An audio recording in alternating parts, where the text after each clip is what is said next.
এই দুনিয়াতেও কাফের মুশরিক মুনাফিকরা বিভিন্ন জাহান্নাম বানিয়ে রাখছে, এগুলো চোখে দেখা যায় না।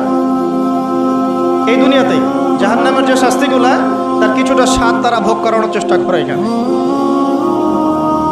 একজন মেয়েকে যদি 10 জন মার্কিন সৈন্য মিলে ধর্ষণ করে, কিরকম মনে হবে আপনার কাছে বিষয়টা?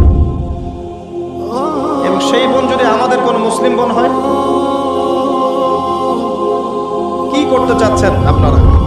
এই মোবাইলে ভিডিও করে আর সেলফি তুলে আর শোডাউন করে কি প্রমাণ করতে চাচ্ছেন?